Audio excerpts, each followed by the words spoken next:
The phone vibrated against the mahogany desk at exactly 9:47 p.m., interrupting Alessandro Romano's review of shipping manifests that legally shouldn't have existed.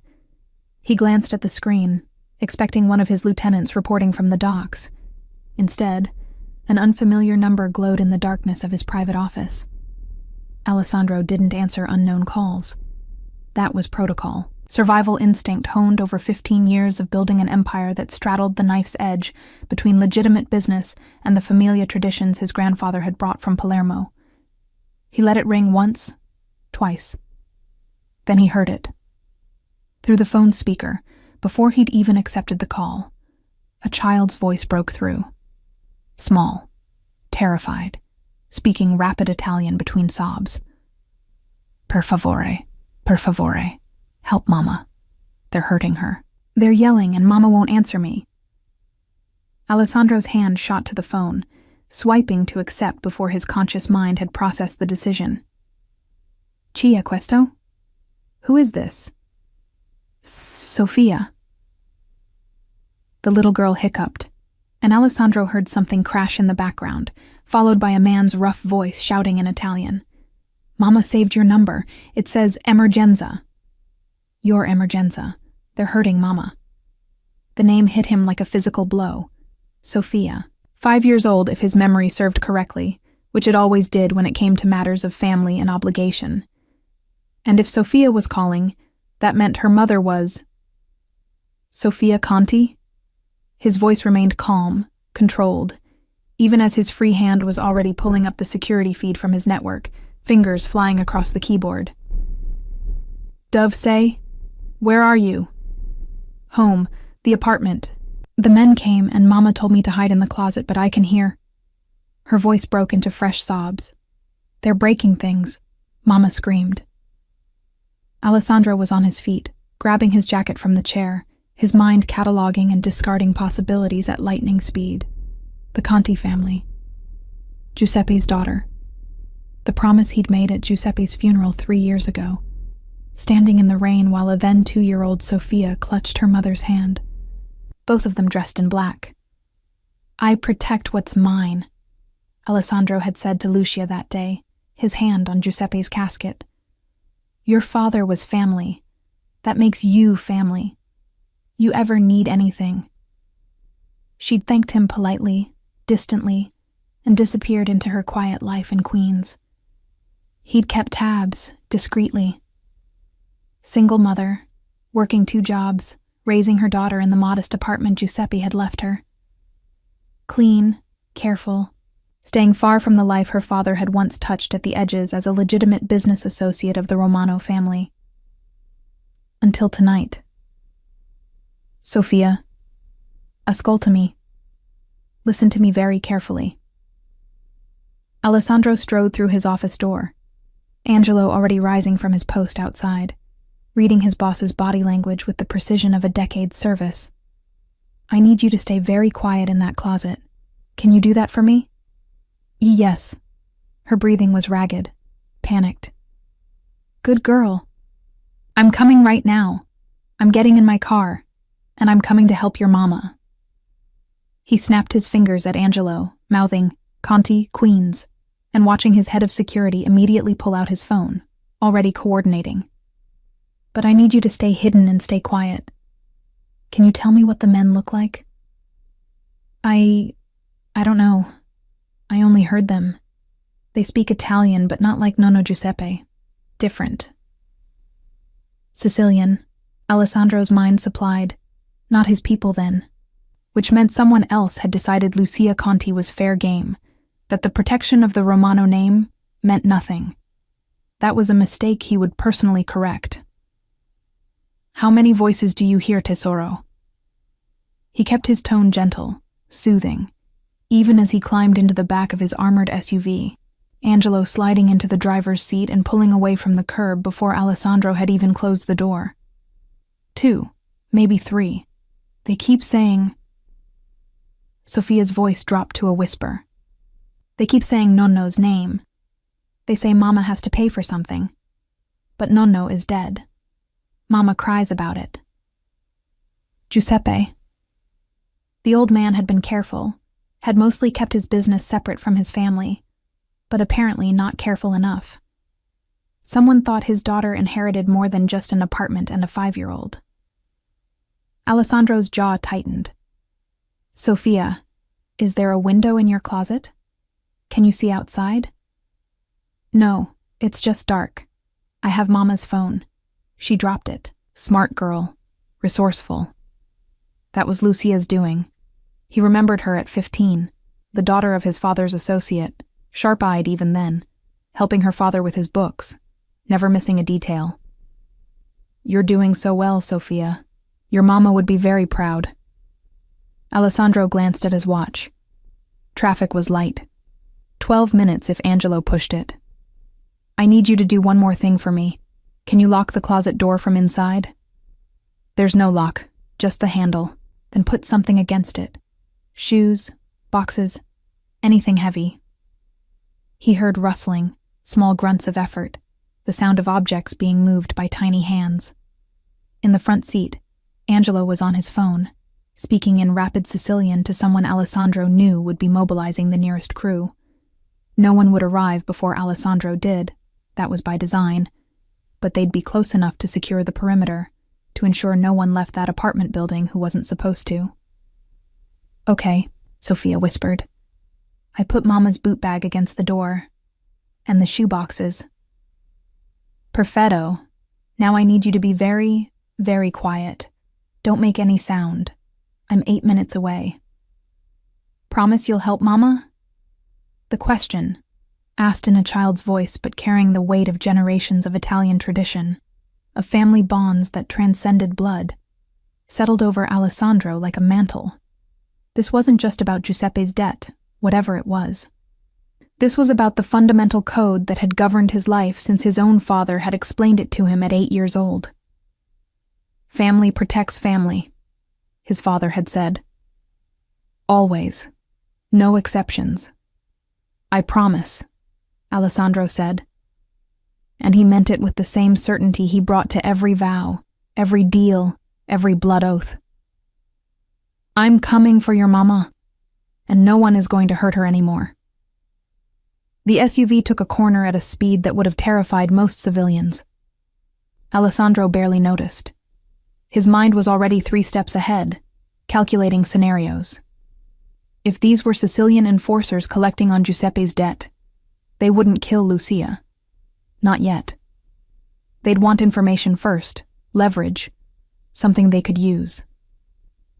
That gave him time. But the sounds Sophia was describing, the crashing, the shouting, Lucia's scream, those weren't the sounds of a gentle interrogation. Someone was making a point. Someone wanted Lucia afraid. Talk to me, Tesoro, Alessandro said quietly. Are you okay? I'm scared. The admission was tiny, heartbreaking. Mama always says I'm her brave girl, but I don't feel brave. Being brave doesn't mean you're not scared. It means you do the right thing even when you're scared. Alessandro remembered his grandfather saying something similar, decades ago, before sending him on his first collection. And you did the right thing. You called for help. That was very brave. Will you stay on the phone? The whole time. I'm not going anywhere. In the front seat, Angelo was getting updates through his earpiece, his expression grim. He caught Alessandro's eye in the rearview mirror and shook his head once. Not good. Alessandro's free hand curled into a fist. Whoever had decided to target Lucia Conti had just made the last mistake of their lives. Sophia, can you still hear the men? They stopped yelling. It's quiet now. I don't like the quiet. Neither did Alessandro. Quiet meant they'd either found what they wanted, or they'd moved to a different kind of persuasion. He glanced at his watch again. 5 minutes. Do you remember me, Sophia? He kept his voice conversational, calm, trying to keep her distracted from whatever was happening on the other side of that closet door. We met at your grandfather's funeral. You gave me a flower, a white rose. He had. He'd knelt in the rain, and handed it to her while Lucia watched, her face pale and exhausted, accepting condolences with the grace of someone who'd been preparing for her father's death for months. Giuseppe had been sick, the cancer eating him from the inside while he tried to settle his affairs, to ensure his daughter and granddaughter would be provided for. Apparently, he'd missed something. "That's right," Alessandro said. "Your nonno was a good man. I knew him for a long time. Mama says he was the best papa in the world. She says..."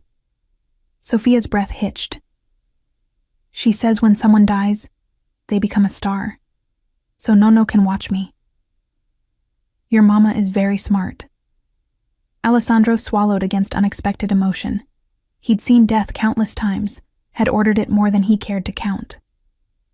But the innocence in Sophia's voice, the childish faith that her grandfather was somehow still watching.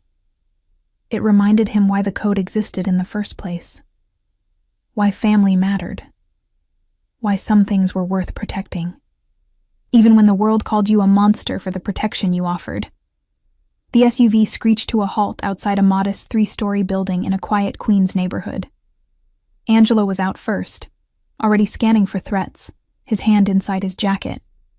Alessandro followed, still holding the phone to his ear. "Sophia, I'm here. I'm at your building. Which apartment?" 2B, 2nd floor. "Stay in that closet. Don't come out until I tell you. Capisce?" "Capisce." Alessandro took the stairs 3 at a time, Angelo a half step behind. The door to 2B was slightly ajar, the frame splintered where someone had kicked it in. Inside, he could hear movement, low voices speaking in rough Sicilian dialect. He gestured for Angelo to circle around to the fire escape while he approached the door directly. The old way, his grandfather's way. Fast, brutal, decisive. Alessandro pushed the door open. The apartment was small but well kept, the kind of home a young mother would make for her daughter. Photos on the walls, Sophia's school pictures, candid shots of mother and daughter at parks and beaches, an old family photo showing Giuseppe with a much younger Lucia, toys organized in bins, a kitchen table with Sophia's coloring book still spread across it. And in the middle of the living room, 2 men Alessandro didn't recognize holding Lucia Conti by the arms, while a third stood in front of her, his fist raised. Lucia's lip was split, blood trickling down her chin. Her shirt was torn at the collar, but her eyes, dark and defiant, showed no fear, only fury. The 3 men turned as Alessandro entered, and he watched recognition dawn on their faces. Not recognition of him specifically, but of what he represented. The tailored suit, the cold confidence, the fact that he'd walked into their operation without hesitation. "Signor Romano," the one in front said, lowering his fist, "this doesn't concern you. You're in the home of Giuseppe Conti's daughter," Alessandro said quietly. "Giuseppe was under my family's protection. That makes this very much my concern. Giuseppe owed..." "I don't care what Giuseppe owed." Alessandro's voice could have frozen blood. "You laid hands on a woman under my protection. You terrorized a 5-year-old child. Those actions require correction." The man opened his mouth to argue. Alessandro pulled his gun, a simple, elegant motion, and shot him in the kneecap. The scream was satisfying. The other 2 men released Lucia immediately, reaching for their own weapons. But Angelo had come through the fire escape window behind them, his gun already trained on their backs. "Drop them," Angelo said calmly. They did. Alessandro walked forward, stepping over the writhing man on the floor, his attention fixed on Lucia. Up close, he could see the damage, bruises forming on her cheekbone, defensive marks on her forearms where she'd tried to protect herself. The way she held her ribs suggested they'd gotten body shots in too. But she stood straight, her chin up, meeting his eyes with the same fierce pride he remembered from her father. "Sophia?" she asked, her voice rough. "Safe, in the closet. I have her on the phone." Alessandro held up his cell. "Sophia, your mama is okay. I need you to stay quiet for just a little longer, yes? Okay. The small voice wavered with relief. Alessandro looked at the two men Angelo had pinned. Who sent you? We can't. He shot the second man in the foot. The sound was deafening in the small apartment. I'll ask once more, and then I start taking fingers. Who sent you? The first man, the one bleeding on the floor, broke first. Dante Gallo. He said Giuseppe owed him for a shipment that went missing 5 years ago. Said the daughter inherited the debt. Dante Gallo, small-time operator, Sicilian connections, delusions of grandeur. Alessandro knew him, had specifically warned him years ago about operating in Romano territory without permission. Apparently, the lesson hadn't taken. The debt, Alessandro said softly, is paid. Giuseppe Conti was under my protection. His family remains under my protection. You tell Dante Gallo that if he wants to collect anything, he can take it up with me personally. And you tell him. He leaned down, speaking directly into the wounded man's ear, that if he ever comes near this family again, I'll personally feed him to the fish. He straightened, looking at Angelo. Get them out. Make sure they understand the message. Angelo nodded, already herding the 3 men toward the door. They limped and stumbled, leaving blood on the carpet, but Alessandro didn't spare them another glance. His attention was entirely on Lucia. Can you walk? He asked. She nodded, then swayed slightly. Alessandro caught her elbow, steadying her, and felt her flinch before forcing herself still. I need to get Sophia, she said. I'll get her. You need to sit down before you fall down. For a moment, he thought she'd argue. Then her knees buckled, and Alessandro guided her to the couch, supporting her weight with surprising gentleness. Sophia, he called toward the bedroom. It's safe now. You can come out, Tesoro. He heard the sounds of boxes being moved, tiny hands working at obstacles too heavy for her. A moment later, a small figure appeared in the doorway. Dark curls like her mother's. Enormous brown eyes wide with fear and hope. Mama! Sophia ran across the room, launching herself at Lucia, who caught her daughter with a pained gasp that she quickly converted into a murmured reassurance. I'm okay, baby. I'm okay. Alessandro watched them cling to each other. This mother and child who'd just survived something no one should have to survive, and felt the weight of his promise settle more firmly around his shoulders. We need to leave, he said quietly. They know this address. It's not safe. Lucia looked up at him over Sophia's head, and in her eyes, he saw the moment she understood. This wasn't a rescue. This was an irrevocable change. The moment she'd programmed his number into her phone as emergency, the moment Giuseppe had accepted Romano protection years ago, this moment had become inevitable. She'd stepped into his world. And in Alessandro Romano's world, protection came with strings. Where? She asked. Somewhere safe. I have a property in Manhattan. Secure. Private. You and Sophia will stay there until this is resolved. I have a job. Sophia has school. Will be arranged. Alessandro pulled out his phone, already typing instructions to his people. Pack a bag. Just essentials. Everything else can be replaced. Lucia's jaw tightened, but she nodded, recognizing that this wasn't a negotiation. Not yet. Not when her daughter was still trembling against her chest, when blood still dripped from her split lip, when the apartment door hung broken on its hinges. She'd ask questions later, demand explanations, push back against the control he was exerting. But right now, she'd accept the protection he offered. Because that was how survival worked in Alessandro Romano's world. And whether she knew it or not, Lucia Conti had just become a permanent part of that world. The Manhattan penthouse was everything Lucia's Queen's apartment wasn't. Sprawling, pristine, decorated with the kind of casual wealth that came from generations of money, both legitimate and otherwise. Floor-to-ceiling windows overlooked Central Park, the city lights spreading like fallen stars across the darkness. Sophia had fallen asleep in the car, her small body finally surrendering to exhaustion. And now she lay curled on a leather sofa that probably cost more than Lucia's entire year's rent. Lucia stood at those windows, her reflection ghostly in the glass, cataloging the damage she could see. Bruised cheekbone turning purple, split lip swollen, defensive marks on her arms darkening to ugly yellows and greens. Her ribs ached with every breath, sharp reminders of fists and boots, and the moment she'd thought she might not survive to see her daughter again.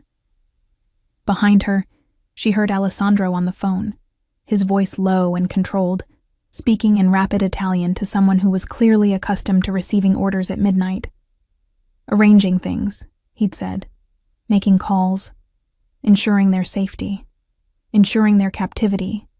Some part of her mind whispered, "Dr. Esposito will be here in 20 minutes." Alessandro's voice pulled her from her thoughts. She turned to find him watching her with an intensity that made her skin prickle. "He's discreet. He'll check you over, make sure nothing's broken." "I'm fine."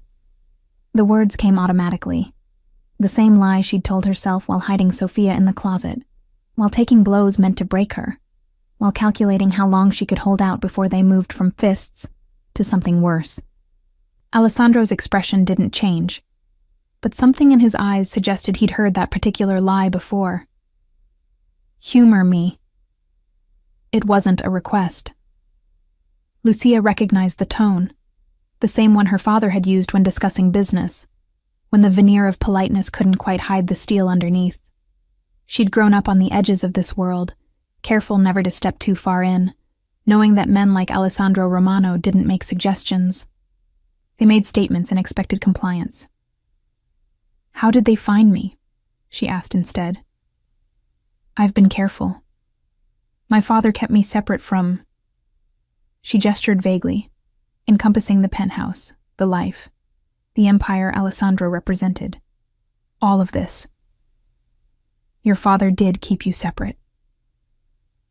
Alessandro moved to the bar, pouring 2 glasses of whiskey with practiced efficiency. He offered her one, which she accepted despite herself. But Giuseppe had business dealings that predated his association with my family.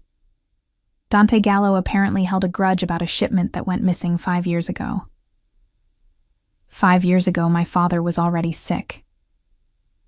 Lucia took a sip of the whiskey, felt it burn down her throat, momentarily drowning the taste of blood. He wouldn't have been involved in anything. The shipment was stolen by someone else. But Gallo blamed Giuseppe, and when your father died without paying the perceived debt, Gallo decided you inherited the obligation. Alessandro's voice was clinical, matter of fact. It's an old-world mentality. Blood debt passed through generations. That's insane. That's tradition. He studied her over the rim of his glass. In my world, family obligations don't end with death. They transfer. Your father was a good man, Lucia, but he operated in circles where debts are paid in blood if necessary. The casual way he said it, blood if necessary, sent a chill through her despite the expensive warmth of the penthouse. This was Alessandro Romano's world. This was the reality her father had brushed against, had tried to shield her from, had ultimately failed to protect her from. So what now? She kept her voice steady, refusing to show fear. "I'm under your protection, which means what exactly? I live here? Give up my job, my life, my independence? Become another kept woman in a gilded cage?" Alessandro's expression flickered.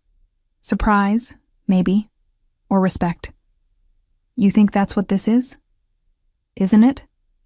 Lucia met his gaze directly. "You swept in, eliminated the immediate threat, and brought me to your territory.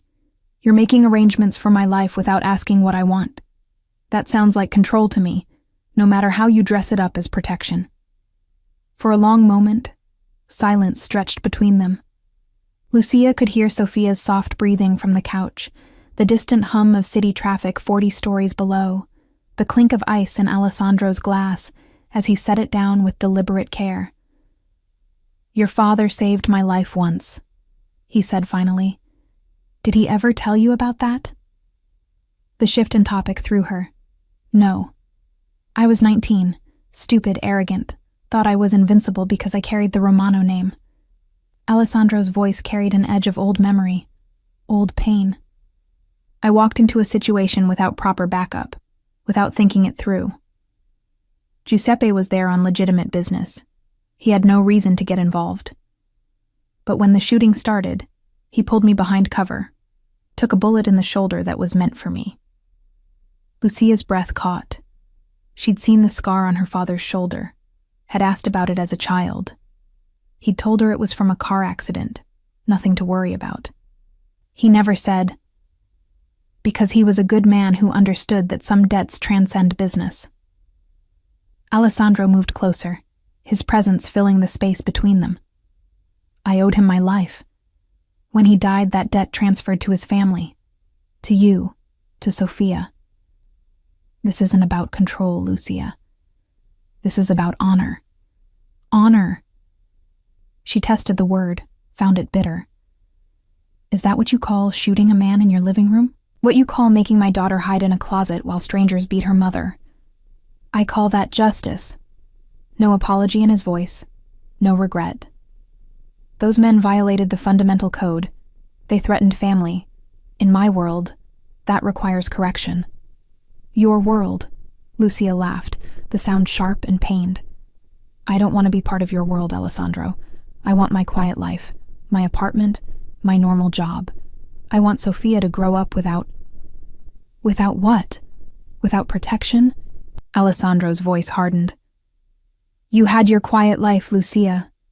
You saw how well that worked out. Dante Gallo found you anyway. The only reason you're alive, the only reason Sophia isn't orphaned, is because you programmed my number into your phone 3 years ago and never deleted it. The truth of it hit like a physical blow. She had kept his number, some survival instinct overriding her desire for distance. And when Sophia found that phone, when small fingers dialed emergenza in desperation, it had been Alessandro Romano who answered. Alessandro, who'd dropped everything and raced across the city. Alessandro, who'd walked into violence without hesitation. Alessandro, who'd kept his promise to a dead man because that's what honor demanded. The doorbell chimed, cultured and discreet. Alessandro moved to answer it, returning moments later with an older man carrying a leather medical bag.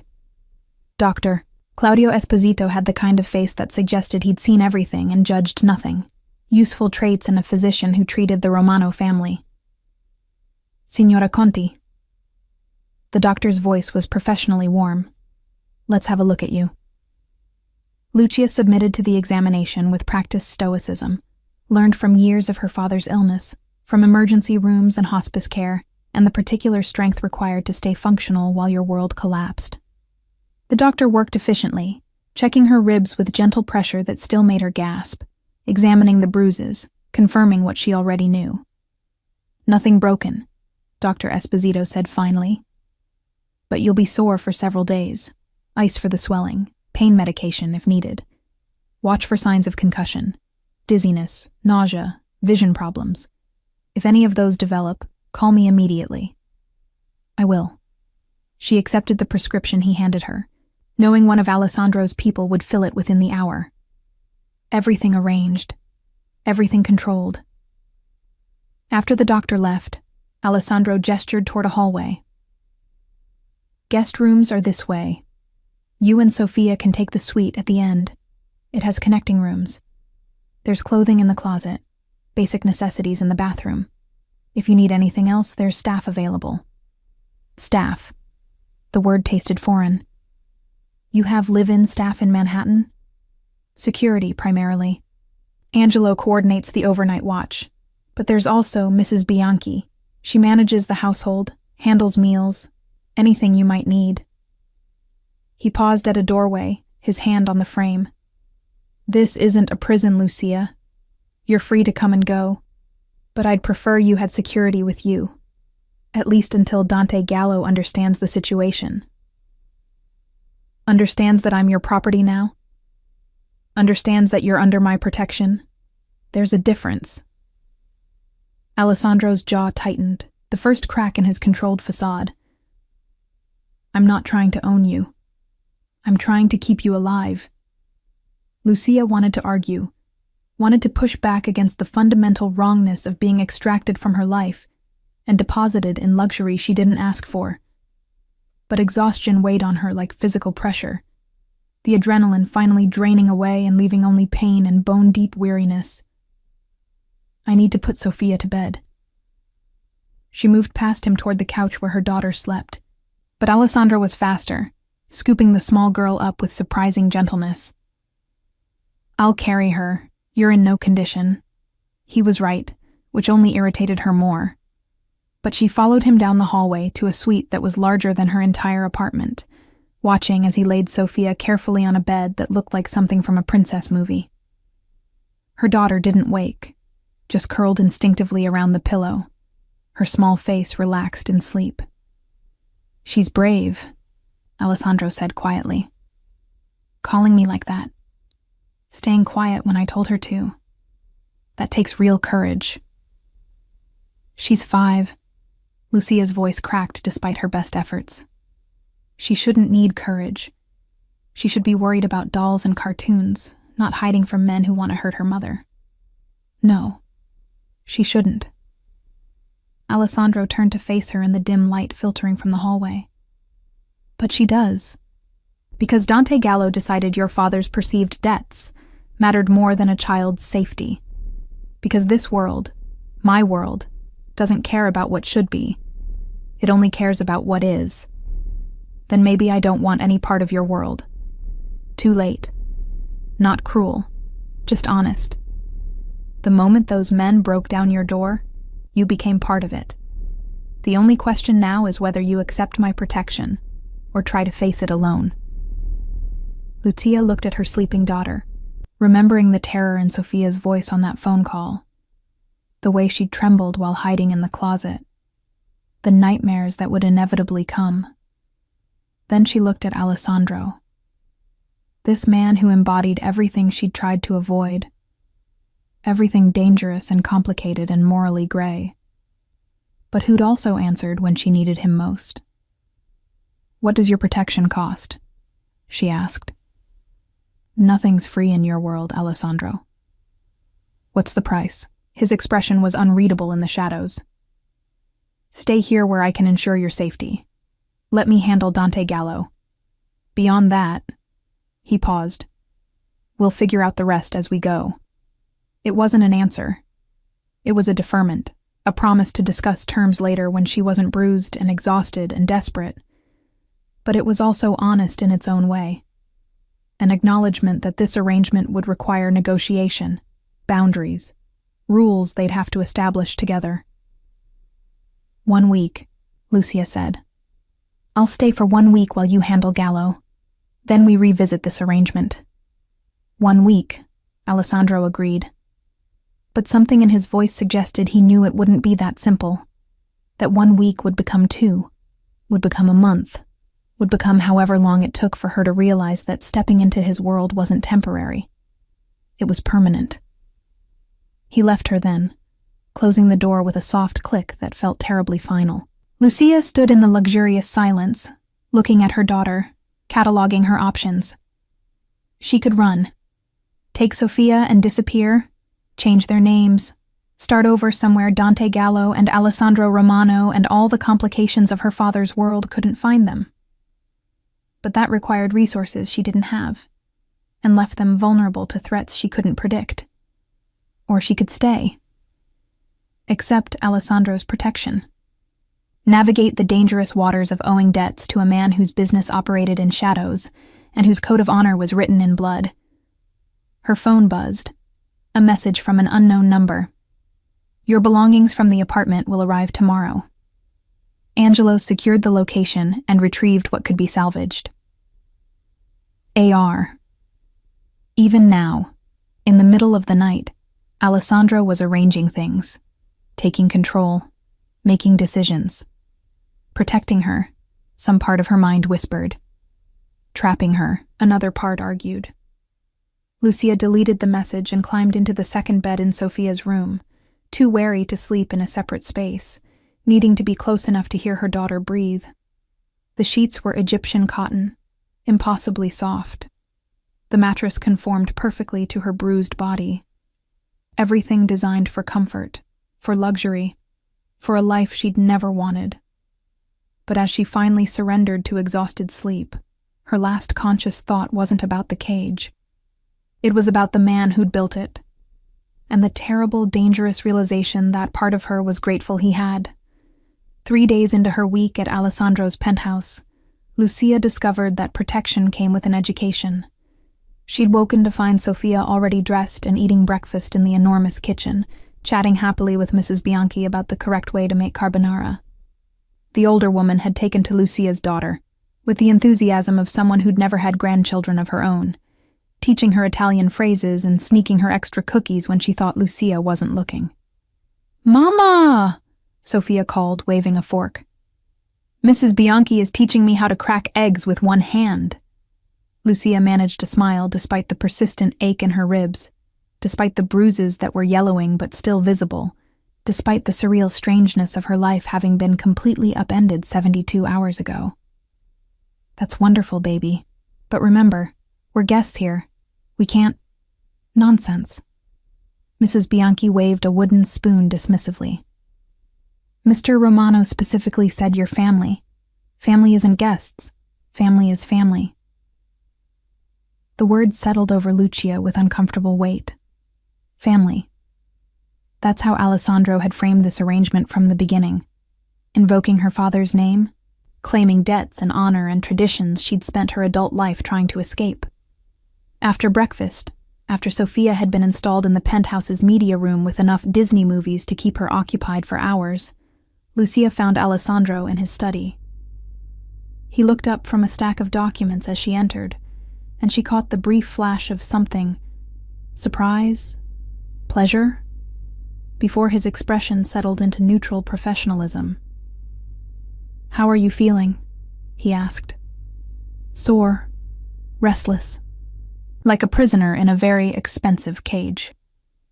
She closed the door behind her, knowing this conversation required privacy.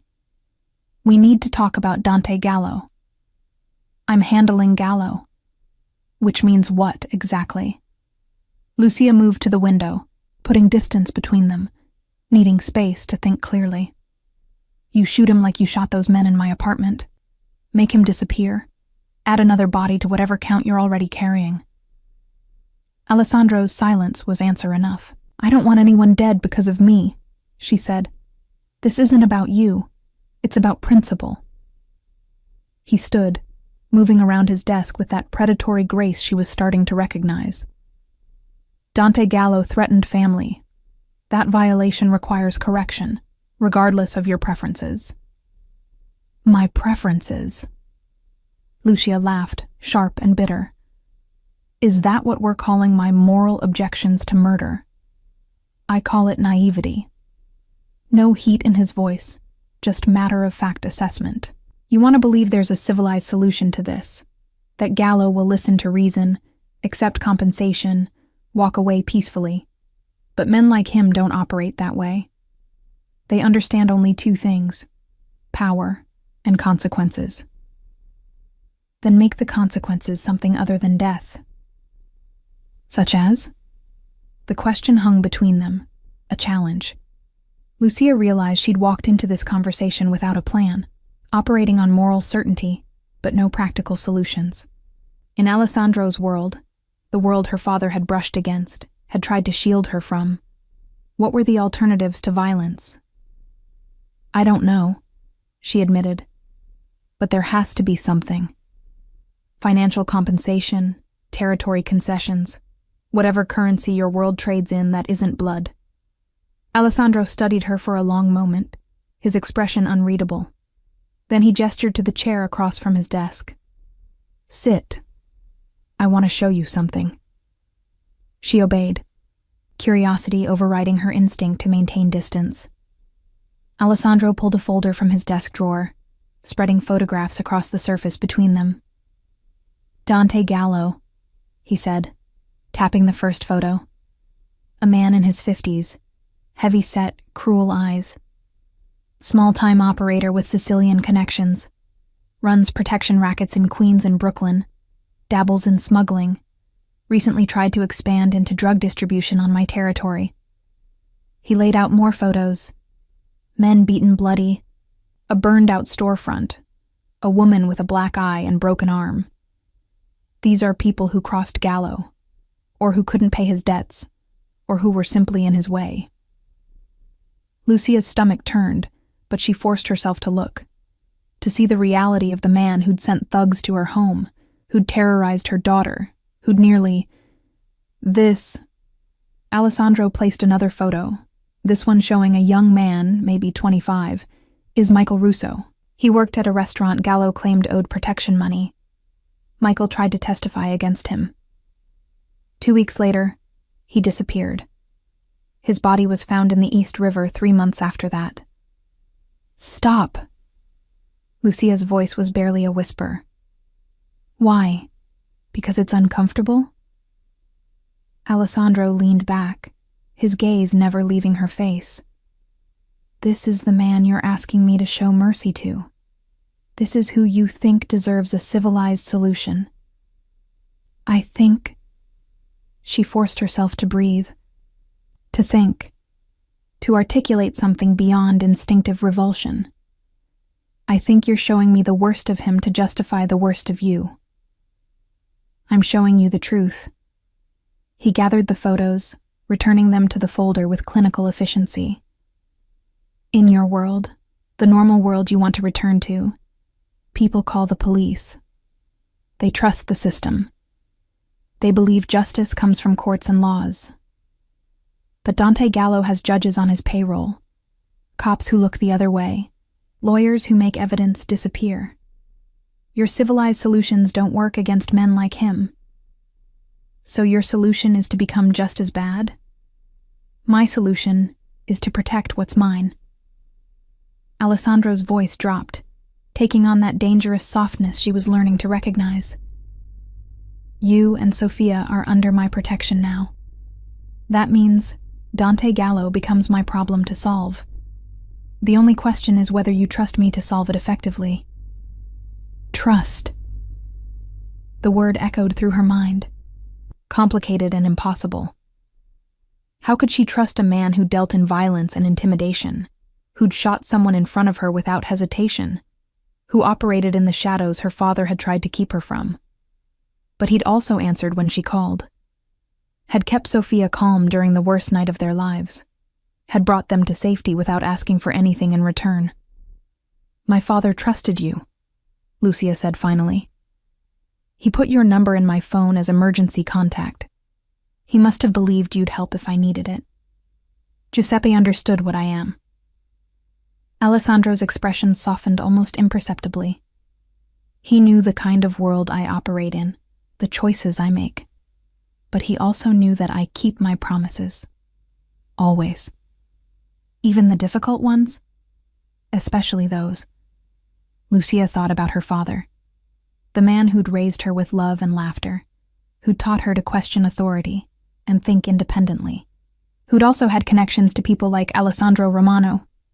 Giuseppe Conti had been a man of contradictions, legitimate businessman and friend to criminals, devoted father and keeper of dangerous secrets. Had he known this would happen? Had he anticipated that someday his daughter would need the protection only someone like Alessandro could provide? "Tell me about the debt," she said. "The real one. Not Gallo's manufactured grudge, but what my father actually owed you." Alessandro was quiet for so long she thought he might refuse. Then he moved to the bar, pouring 2 glasses of whiskey despite the early hour, handing her one before settling into the chair beside her, rather than behind his desk. "Giuseppe saved my life when I was 19, he began, and Lucia recognized this as the story he'd started days ago, but never finished. I was arrogant, stupid, thought the Romano name made me invincible. I walked into a deal that was actually a setup, rival family trying to take out my father's heir. Giuseppe was there on legitimate business, importing olive oil and wine. He had no reason to get involved. Alessandro swirled his whiskey, staring into it like it held answers.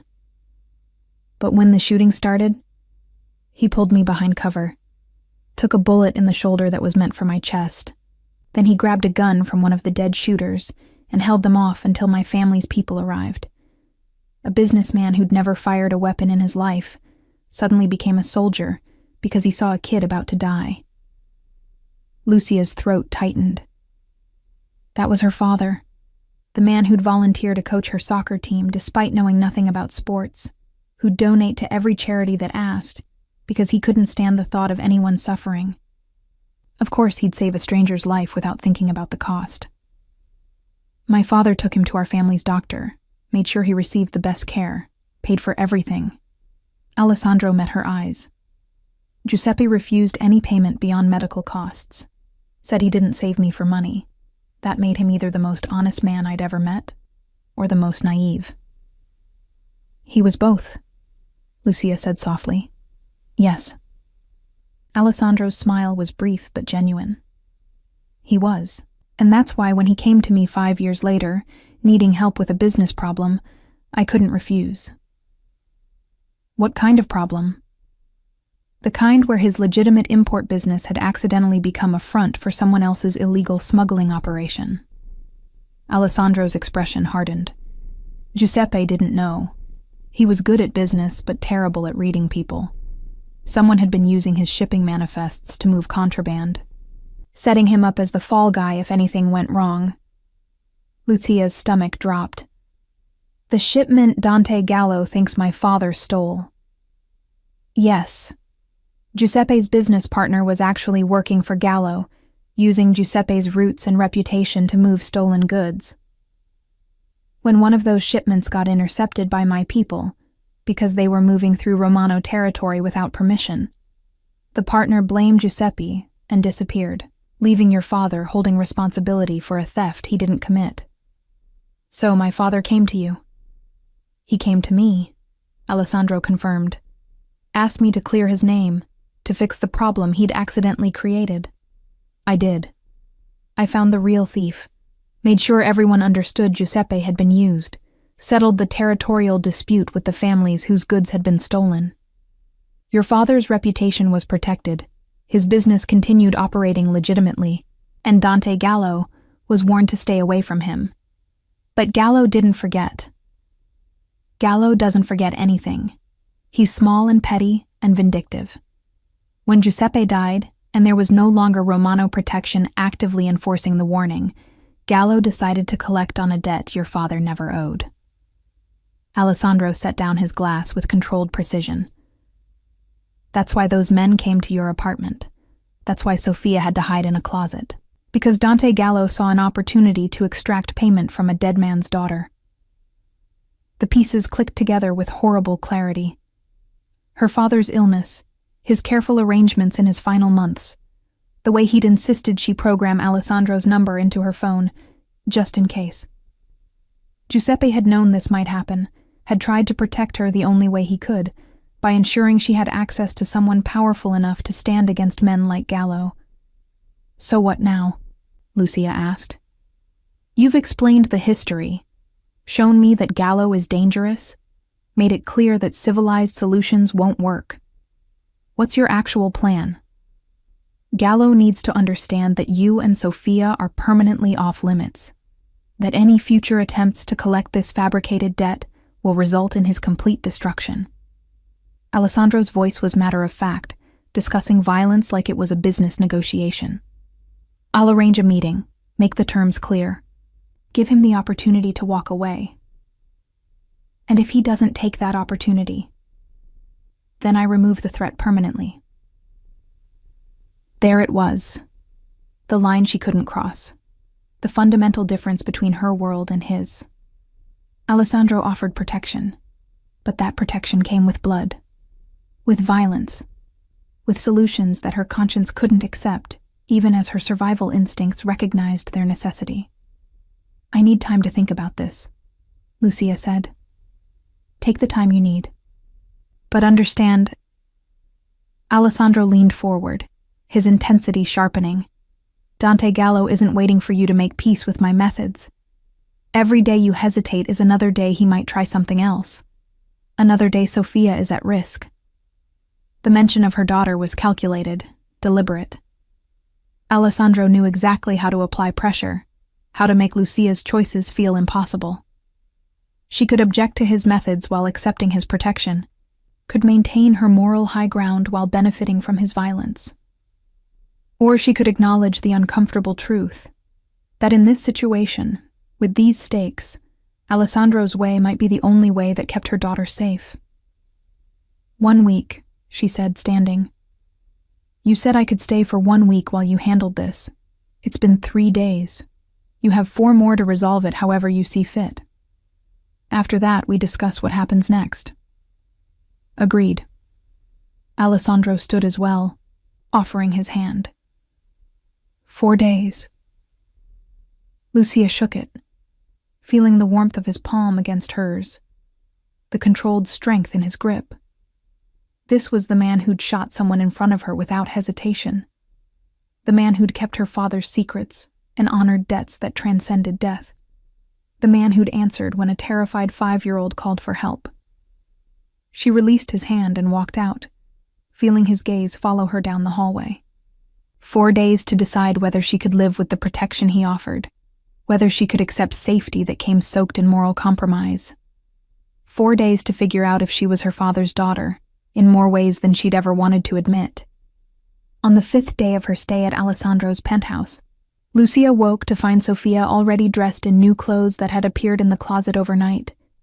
Expensive designer pieces that probably cost more than Lucia's monthly salary at both her jobs combined. Mrs. Bianchi said these were for me. Sofia twirled in a navy blue dress with white trim. She said I look like a principessa. Lucia's first instinct was to refuse, to pack her daughter back into their Target clearance clothes, to reject this casual display of wealth that made her stomach clench with discomfort. But Sofia was beaming, happier than she'd been since before the attack, and Lucia couldn't bring herself to dim that joy. You look beautiful, baby. She kissed Sofia's forehead. But remember, these are borrowed. We're still guests here. Mrs. Bianchi says we're family. That word again. Family. The justification Alessandro used for everything. The protection, the control, the decisions he made without consulting her. She was beginning to understand that in his world, family was both shield and shackle, protection and possession. After breakfast, Angelo appeared at the penthouse door, dressed in his usual dark suit, his expression professionally neutral. Mr. Romano asked if you'd join him this morning. He has something to show you. Lucia's guard went up immediately. Show me what? He said you'd want to see how he handles Dante Gallo. Everything in her wanted to refuse. She didn't want to witness whatever violent resolution Alessandro had planned, didn't want to become complicit through observation. But she'd given him 4 days. Those 4 days were up today. She'd asked for transparency, for involvement in decisions about her future. This was what involvement looked like. Sofia stays here with Mrs. Bianchi, Lucia said firmly. Of course. Mr. Romano would never bring a child to... Angelo stopped himself. She'll be safe here. I guarantee it with my life. The solemn way he said it reminded Lucia that these men operated on codes she barely understood, where honor and loyalty meant something visceral and absolute. Angelo would die before he let harm come to Sofia. That certainty should have been terrifying. Instead, it was oddly reassuring. 20 minutes later, Lucia found herself in the back of Alessandro's armored SUV, heading downtown to a location Angelo wouldn't specify. Alessandro sat beside her, dressed in a charcoal suit that probably cost more than her month's rent, checking his phone with the casual efficiency of a man comfortable with power. Where are we going? Lucia asked. Neutral territory, a restaurant in Little Italy that's been operating since Prohibition. Family who owns it has survived by staying neutral in all disputes. Alessandro pocketed his phone, giving her his full attention. Dante Gallo agreed to meet, discuss terms. You're negotiating? I'm clarifying reality. He studied her face. You asked for a solution that didn't involve immediate violence. This is what that looks like. One final opportunity for Gallo to understand that pursuing you carries consequences he can't survive. The SUV pulled up outside a restaurant that looked like something from a movie. Old brick facade, faded awning, small tables visible through windows covered in checkered curtains. Alessandro exited first, scanning the street with the practiced awareness of someone who'd survived by assuming every shadow held threats. Then he offered Lucia his hand. She took it, letting him guide her from the vehicle, aware of how this must look to anyone watching. Her in clothes borrowed from his penthouse wardrobe, wearing a cashmere coat that had appeared in the closet alongside Sophia's designer dresses. Him in his expensive suit, his hand at the small of her back, proprietary and protective in equal measure. They looked like exactly what Dante Gallo would believe them to be. A powerful man and his woman, wealth and privilege, and the kind of relationship that came with both. Inside, the restaurant was dim and old-fashioned, red leather booths and dark wood paneling, the smell of garlic and tomato sauce heavy in the air. An older man in a white shirt and black vest greeted Alessandro by name, leading them through the dining room to a private section in the back. Dante Gallo sat at a corner table, flanked by two men who were clearly muscle. He looked older than his photos, heavier, with the kind of mean eyes that came from decades of casual cruelty. When he saw Lucia, something predatory flashed across his face. Signor Romano. Gallo didn't stand. And this must be Giuseppe's daughter. She's prettier than I expected. Alessandro's hand tightened fractionally on Lucia's back, the only sign of reaction. Let's discuss business, Dante. That's why we're here. They slid into the booth opposite Gallo, Alessandro positioning himself between Lucia and the other man. Angelo remained standing near the entrance, his presence a reminder that Alessandro hadn't come unprotected either. Business? Gallo smiled, showing yellowed teeth. Of course, the debt Giuseppe owed me. Giuseppe owed you nothing. Alessandro's voice could have cut glass. We've already established this. The shipment you claim he stole was taken by your own man, who used Giuseppe's legitimate business as cover. Giuseppe was cleared of all involvement. This meeting is to clarify that any debt you believed existed died with him. The daughter inherits my protection. Alessandro leaned forward slightly, his whole body language shifting to something dangerous. Which means she inherits my patience, which is considerably less generous than her father's. Touch her or her daughter again, and I'll consider it a personal insult. Gallo's smile never wavered. You're spreading yourself thin, Romano. Protecting everyone, controlling everything. Some people in our world are starting to wonder if you have the strength to back up all those promises. Then some people should ask the families I've eliminated in the past 5 years. No threat in Alessandro's voice, just fact. Or they could ask the Bratva how their expansion into Brooklyn went. Or the Colombians who thought they could move product through my territory without permission. Ask any of them how thin I'm spread. The temperature in the private room seemed to drop. Lucia felt the violence simmering beneath Alessandro's controlled exterior, recognized that she was witnessing the man her father must have known. Not the protective figure who carried Sophia to bed, but the empire builder who'd consolidated power through force and fear. So this is about respect, Gallo said. You want me to publicly acknowledge that Giuseppe's debt is settled. I want you to understand that Lucia Conti and her daughter are permanently off limits, that any future attempts to collect, harass, or threaten them will result in your immediate and total destruction. Alessandro pulled a folder from his jacket, sliding it across the table. This is what that destruction looks like. Gallo opened the folder. Lucia couldn't see the contents, but she watched the color drain from his face.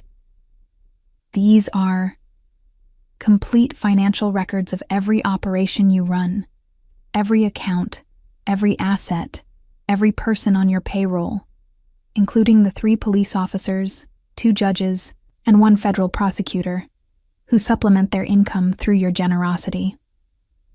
Alessandro's smile was colder than his voice had been. I also have documentation of the 12 people you've had killed in the past decade, with enough evidence to put you in prison for the rest of your life. Or, he paused, to make you irrelevant in our world. Dead or in prison, either way, you're finished. You can't. I already have. The only question is what I do with this information. Alessandro leaned back, his posture relaxing slightly. If you walk away from this manufactured debt, forget Giuseppe Conti ever existed. I keep this filed away.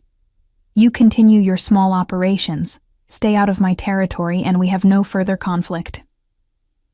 And if I don't? Then I activate everything. Your police protection disappears. Your operations get raided. Your assets get frozen.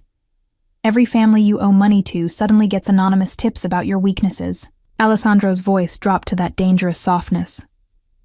And when you're completely vulnerable, when you have nothing left to defend yourself with, I'll let nature take its course. There are a lot of people who'd like to see you dead, Dante. I wouldn't even have to get my hands dirty. Lucia's breath caught. This was Alessandro's alternative to immediate violence, a different kind of destruction, slower, but just as final. He'd researched, compiled evidence, built a case that could dismantle Gallo's entire operation without firing a single shot. It was brilliant and terrifying in equal measure. Gallo stared at the folder for a long moment. Then he looked at Lucia, his expression calculating. She must be something special for you to go to all this trouble. She's family, Alessandro said simply. That's all the reason I need. Family. Gallo closed the folder, sliding it back across the table. Giuseppe was soft. I see his daughter is too, hiding behind your protection instead of fighting her own battles. Lucia felt something snap inside her. She'd been silent through this entire exchange, playing the role of helpless woman being protected by a powerful man. But she was Giuseppe Conti's daughter, and he'd raised her to be more than decoration. My father wasn't soft, she said, her voice steady despite the fear thrumming through her veins. He was honorable. He paid his debts, all of them. He saved Mr. Romano's life and refused payment beyond medical costs. He built a legitimate business and raised his daughter to have principles. That's not softness. That's strength you're apparently too petty to recognize. Gallo's eyes narrowed. Careful, little girl. You're insulting a man who sent thugs to beat me in front of my 5-year-old daughter. Lucia leaned forward, matching Alessandro's earlier posture. Who manufactures debts from dead men and terrorizes women who can't fight back? You want to talk about soft? You're not even brave enough to face your targets yourself. You send others to do your violence while you hide behind manufactured grudges. Lucia. Alessandro's voice held warning, but also something else. Surprise, maybe. Or respect. No. She kept her gaze locked on Gallo. He needs to hear this. My father was worth 10 of you, Dante Gallo. He had honor, integrity, courage. You have nothing but fear and petty cruelty. So yes, I'm under Mr. Romano's protection. Because I'm smart enough to accept help when it's offered, and principled enough to know that manufactured debts from small men don't obligate me to anything. The silence that followed was absolute. Gallo's face had gone red, his hands clenched on the table. His muscle had tensed, ready to react. Angelo had moved slightly closer, his hand inside his jacket. Then, unexpectedly, Gallo laughed. Giuseppe's daughter indeed. He shook his head, something like genuine amusement crossing his features. He always did have fire. I see she inherited it. So, we have an understanding. Alessandro's voice had lost its dangerous edge, become almost conversational. The debt is settled. Lucia and Sophia are off limits. You walk away and continue your business elsewhere. Gallo studied them both for a long moment. Then he nodded. We have an understanding. But Romano... He stood, his men rising with him. Next time someone insults me to my face, make sure they're worth the protection you're offering. Because I'm letting this slide once, for Giuseppe's memory, not twice. He left, his muscle following, leaving Lucia and Alessandro alone in the private room. The moment the door closed, Lucia's hands started shaking, delayed adrenaline finally catching up to her conscious mind's recklessness. That was... Alessandro started. Stupid. I know. Lucia pressed her hands flat on the table to stop their trembling. I couldn't sit there and let him insult my father, let him call me soft for accepting help. I was going to say brave. Alessandro reached across the table, covering one of her shaking hands with his. Incredibly stupid, but also brave. Do you have any idea how close you came to? To what? To him having his men attack me in neutral territory? To starting a war between families? Lucia met his eyes. Or were you always going to stop it before it got that far? Alessandro's expression shifted, became almost sheepish. Angelo had 3 men positioned around the restaurant. If Gallo had moved aggressively, he wouldn't have made it to the door. So, I was never actually in danger. You were in enough danger that my heart stopped when you started insulting him. Alessandro's grip on her hand tightened slightly. But you were also right. About Giuseppe. About honor. About Gallo being a coward who hides behind others. Everything you said was true. Just spectacularly poor timing. Welcome to my world. His smile was brief but genuine, where truth and timing are rarely aligned. They sat there for a moment, hands still touching across the table, the weight of what had just happened settling over them both. Lucia had defended her father's memory, had shown Dante Gallo that Giuseppe Conti's daughter wasn't the helpless victim he'd assumed. But she'd also demonstrated exactly why Alessandro's protection was necessary. Because men like Gallo didn't respect courage or principles. They respected power, and Alessandro had just demonstrated that he had more of it than Gallo could overcome. What happens now?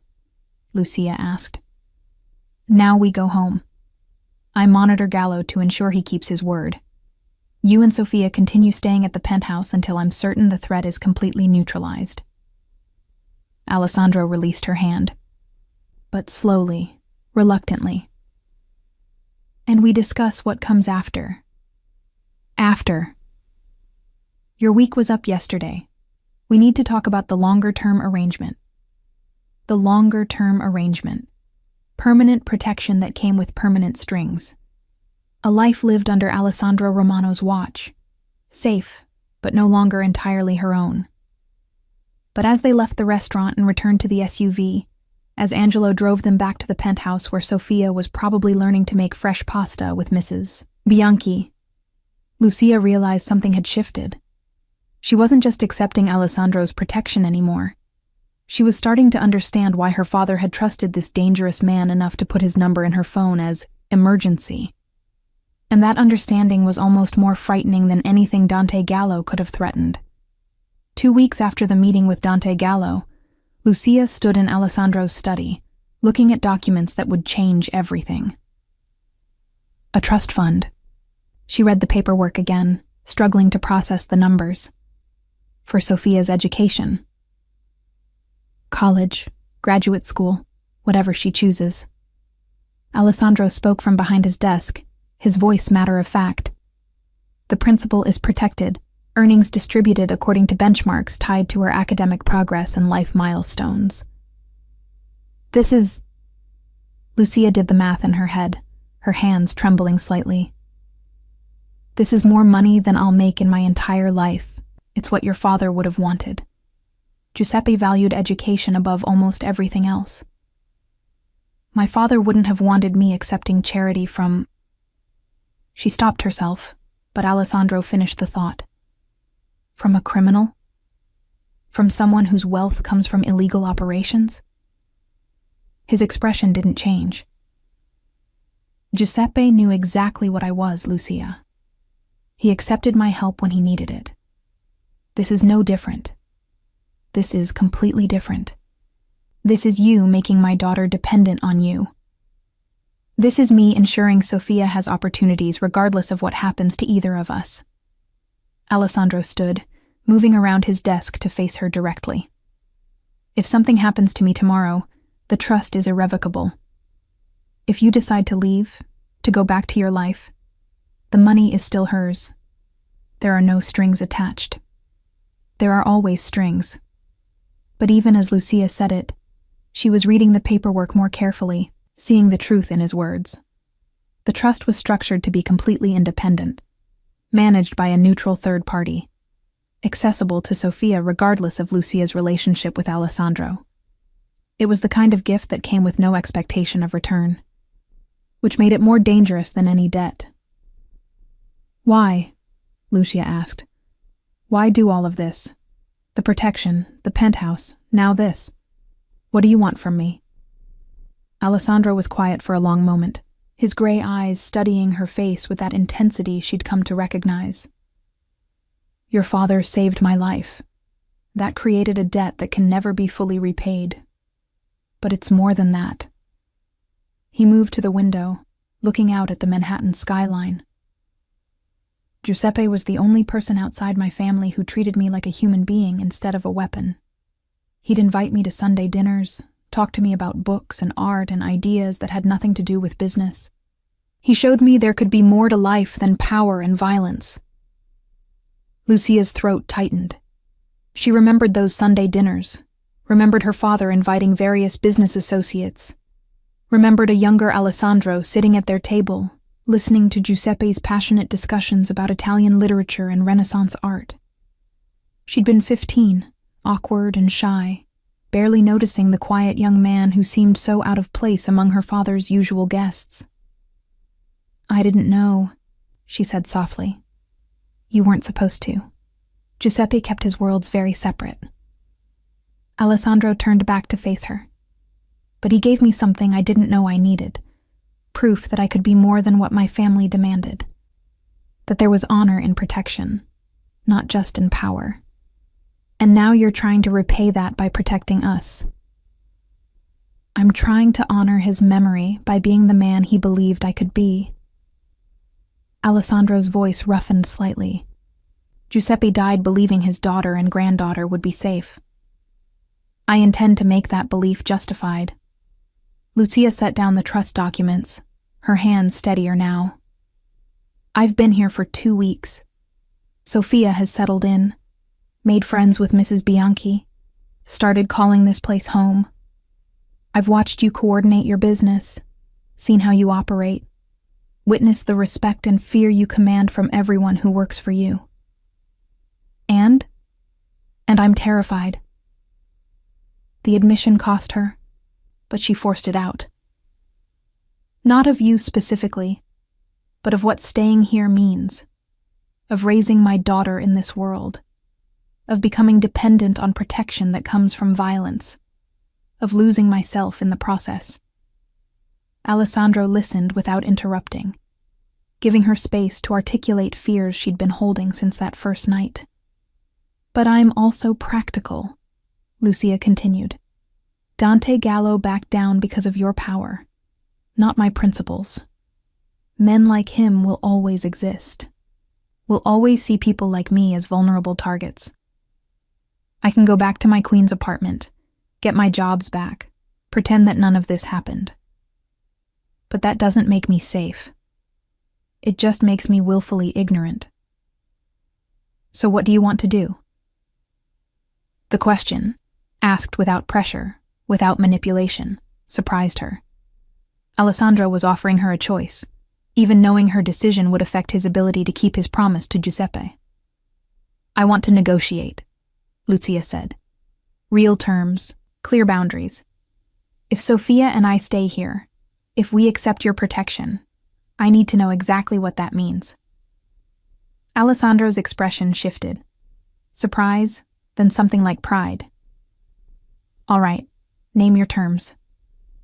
Lucia had been thinking about this for days, cataloging what she could live with and what she couldn't. First, I work. I'm not going to be a kept woman living off your charity. I need employment, income that's mine. Agreed. I own several legitimate businesses that could use someone with your skills. Giuseppe taught you accounting, business management. You'd be an asset. Working for you isn't independence. Then work somewhere else. I'll provide references, ensure you're safe commuting, but the choice of employment is yours. He paused. Within reason. You're not working overnight shifts in dangerous neighborhoods. Lucia bristled at the control implied, then recognized the compromise. Fine. I choose the job. You approve the location for safety concerns. Second term? Sophia's education and activities. I make those decisions. You can fund them through the trust or whatever arrangement you prefer, but I decide where she goes to school, what extracurriculars she participates in, how she spends her time. Agreed, with one caveat. I maintain veto power over anything that puts her in unnecessary danger. Define unnecessary. In public schools in areas with active gang violence, unsupervised activities. Situations where my enemies could use her against me. Alessandro's voice softened. I'm not trying to control her childhood, Lucia. I'm trying to ensure she has one. The distinction mattered. Lucia nodded. Agreed. Third term. We maintain separate living spaces within the penthouse. I'm not sharing a bedroom, and Sophia needs to understand that we're not a couple. She struggled for the word. Family, as you keep saying. But not romantic family. Something flickered across Alessandro's face.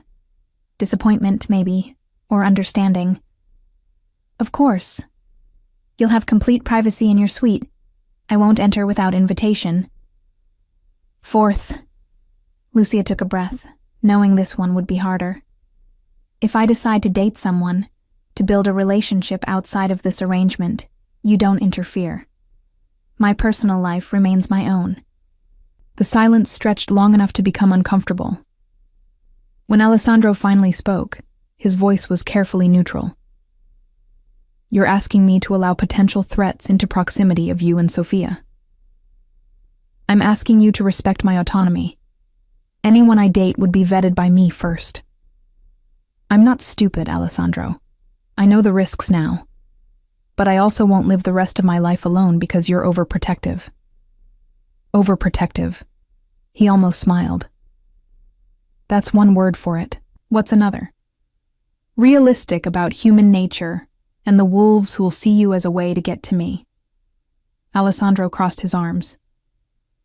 But I'll agree to this term with modifications. Anyone you date gets a background check. Non-negotiable.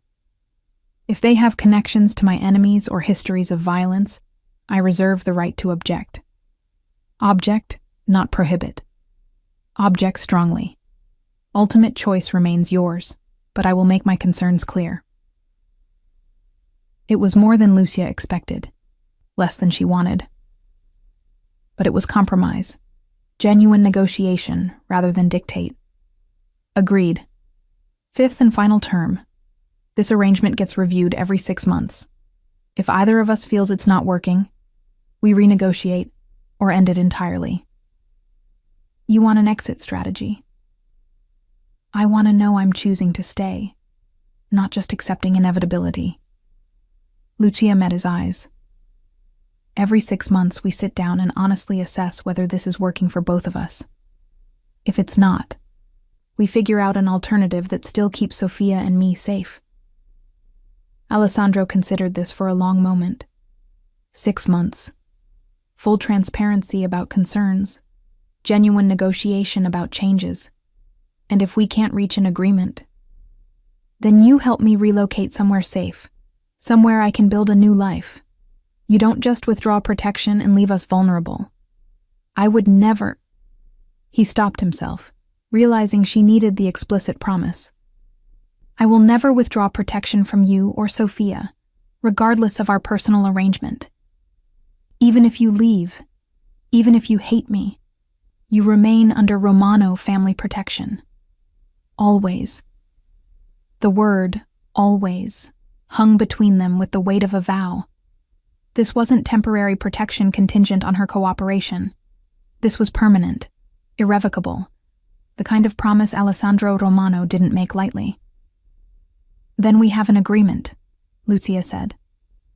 Alessandro offered his hand. She shook it, feeling the now familiar warmth of his palm against hers, the controlled strength that could be gentle when it chose to be. I'll have my attorney draw up a formal document, he said. Everything we discussed, legally binding where applicable. You should have your own lawyer review it. I don't have a lawyer. Then I'll provide 3 names, independent attorneys not connected to me. You choose which one you want representing your interests. Alessandro released her hand slowly. This works only if you have real advocacy, Lucia. I don't want you agreeing to something you don't fully understand. The consideration, the genuine care for her informed consent, cracked something in Lucia's carefully maintained defenses. This wasn't the MAFIA boss who'd shot a man in her living room. This was the young man her father had invited to Sunday dinners, who'd needed someone to show him he could be more than a weapon. Thank you, she said softly. Don't thank me yet. 6 months living in my world might change your mind about everything.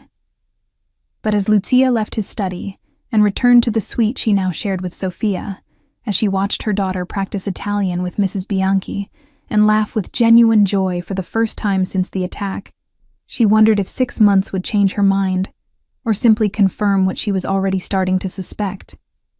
That safety wasn't the only reason she'd agreed to stay. That somewhere in the past 2 weeks, she'd started seeing Alessandro Romano as more than just her father's friend, or her protector. That the most dangerous thing about accepting his protection wasn't the violence that came with it.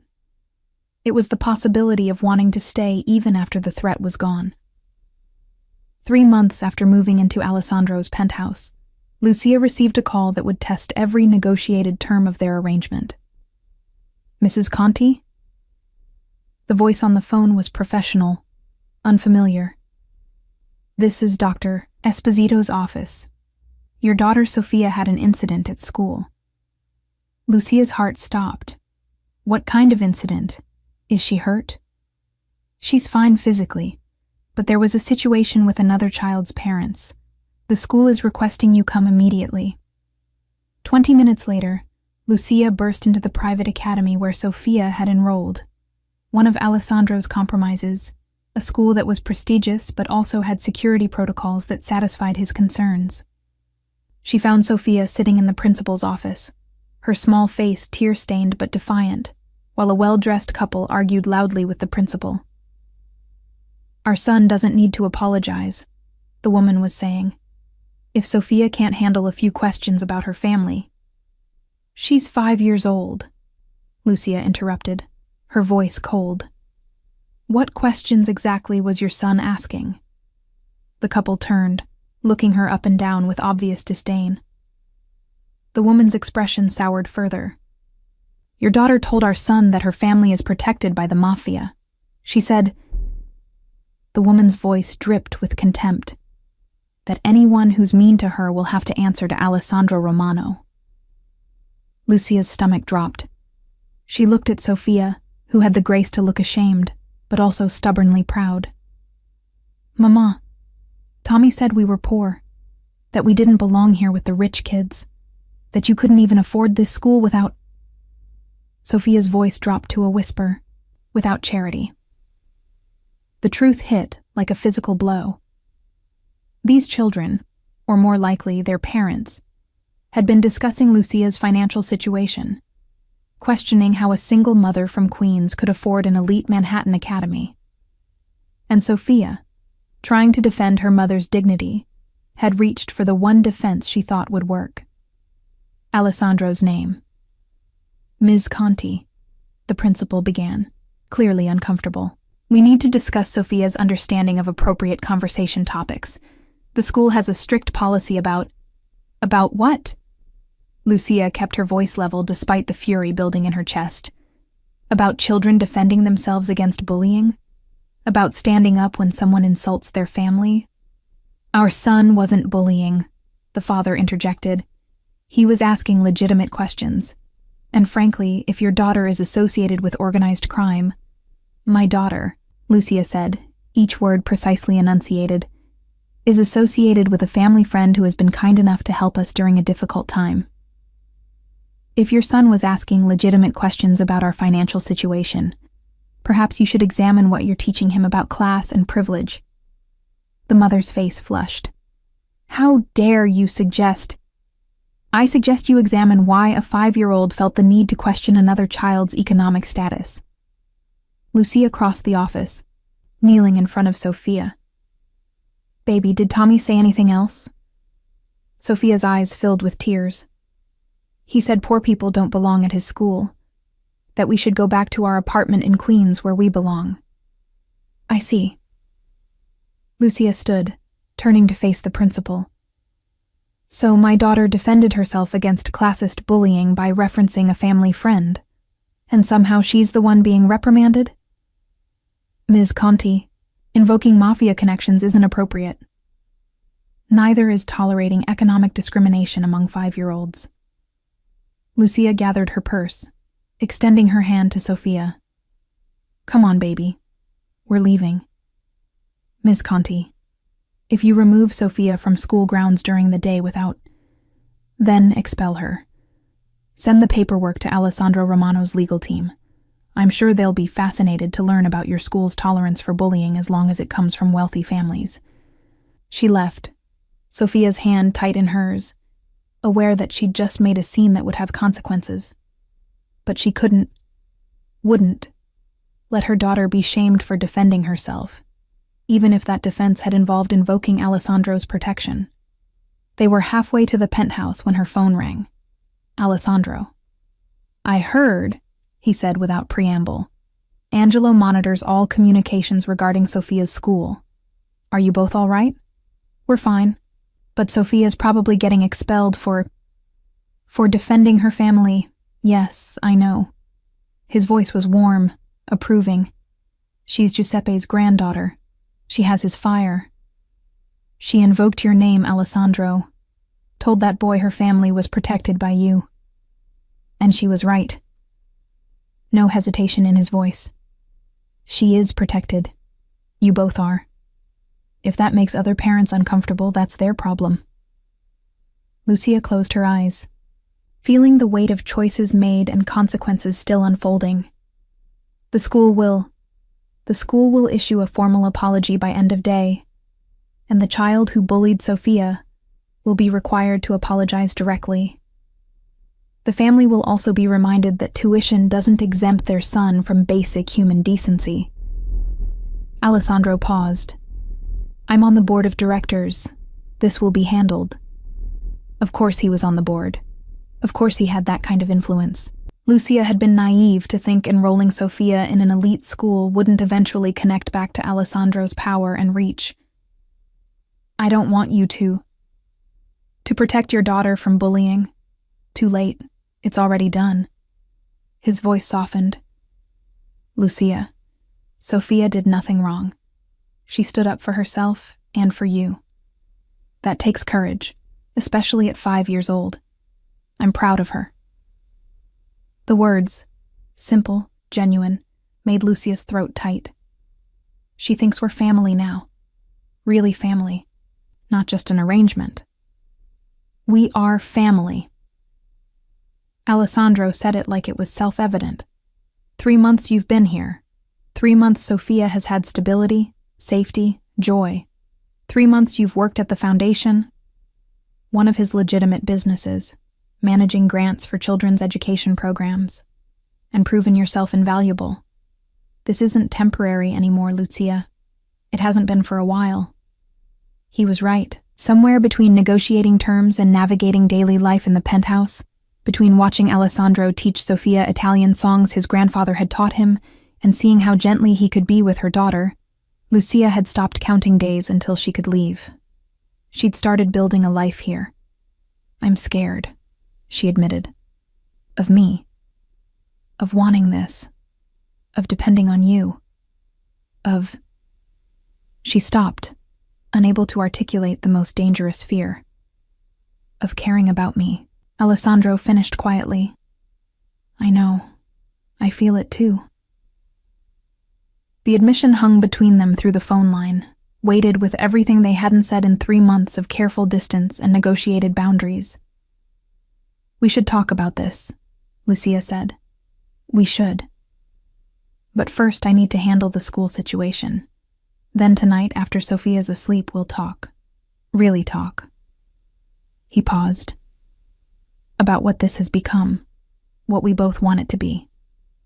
After they hung up, Lucia sat in the back of the SUV with Sophia curled against her side, processing the day's revelations. Her daughter had claimed Alessandro's protection publicly, had understood at 5 years old what Lucia had been trying to deny. That they weren't just staying here temporarily. They were becoming part of his world. Part of his family.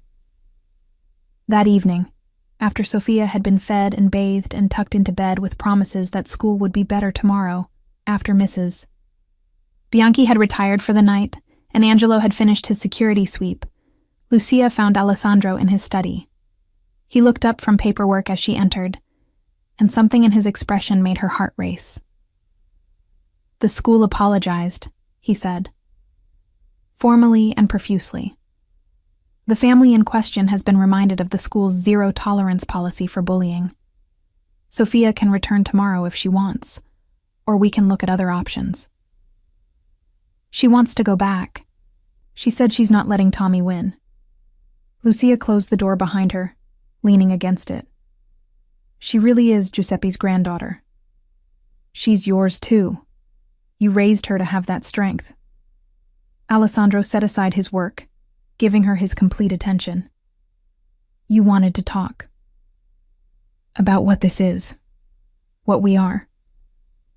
Lucia moved into the room, her heart pounding. 3 months ago, I negotiated terms for a temporary arrangement. Safety and protection in exchange for accepting your help. But that's not what this has become. No, it isn't. Sophia calls you Uncle Alessandro now. She asks for you when you're late coming home. She practices Italian so she can surprise you with new phrases. Lucia's voice wavered slightly. She's attached to you in ways that terrify me. Because if this ends, she loses another father figure. Alessandro stood, moving around his desk to face her. I know. I've thought about it too. And I have no intention of ending this. He stopped a few feet away, close enough to touch, but giving her space. Lucia, 3 months ago you walked into my life because your father made me promise to protect you. But somewhere in these months, it stopped being about Giuseppe's debt. What's it about now? You. The word was simple, absolute. It's about the way you defend your daughter with the same fierce loyalty Giuseppe showed me. About how you negotiated real terms instead of just accepting my dictates. About watching you build a life here while maintaining your independence. He moved closer. It's about coming home and finding you and Sophia in the kitchen with Mrs. Bianchi, laughing over burned cookies. About Sophia asking me to read her bedtime stories in Italian. About you trusting me with the most precious thing in your world. Lucia's breath caught. Alessandro. I'm falling in love with you. He said it quietly, certainly, like he'd made a decision and wouldn't be swayed from it. With your strength, your principles, your refusal to be controlled even when accepting protection. With the life we're building together, the family we're becoming. And I know that complicates everything. That it wasn't part of our agreement. But I won't lie about it anymore. The confession hung between them, irrevocable and terrifying, and exactly what Lucia had been trying not to acknowledge in herself. This wasn't supposed to happen, she whispered. I know. I wasn't supposed to care about you. This was just protection, just honoring my father's connection to you. I know. But I do. The admission cost her everything. I care about you. More than I should. More than is safe. When you're late, I worry. When I see you with Sophia, something in my chest tightens. When you look at me like you're looking at me now, I forget every reason this is a terrible idea. Alessandro closed the remaining distance between them, his hands coming up to frame her face with devastating gentleness. Then stop thinking of reasons. Just feel. He kissed her. Soft at first, questioning, giving her every opportunity to pull away. But Lucia didn't pull away. She leaned into him, her hands fisting in his shirt, kissing him back with 3 months of denied want, and careful distance finally breaking free. When they finally separated, both breathing hard, Alessandro rested his forehead against hers. This changes things. Everything, Lucia agreed. Our 6-month review is coming up. We're supposed to renegotiate terms. What if... Lucia's voice wavered, then strengthened. What if instead of renegotiating, we start over? Not as an arrangement, but as a real relationship, real family. Alessandro's hands were still gentle on her face, his thumbs stroking her cheekbones. You, me, and Sophia, building something permanent. It's terrifying. It's worth it. He kissed her again, softer this time. Giuseppe would be happy, I think, that his debt led to this. He'd say he knew all along. Lucia smiled against his mouth. He was impossible like that. They stood there in Alessandro's study, wrapped in each other, while the city spread out below them through floor-to-ceiling windows. This wasn't the life Lucia had planned. Wasn't the safe, normal existence she'd tried to build after her father's death. But it was real. Honest. Built on 3 months of learning to trust, to compromise, to see past surfaces, to the complicated, honorable man beneath. 6 months later, when Sophia called Alessandro Papa for the first time, and he went very still before sweeping her up in his arms, Lucia understood that some debts could never be repaid. They could only transform into something better, into family, real, permanent, chosen family. The kind worth protecting with everything you had, the kind worth staying for, always.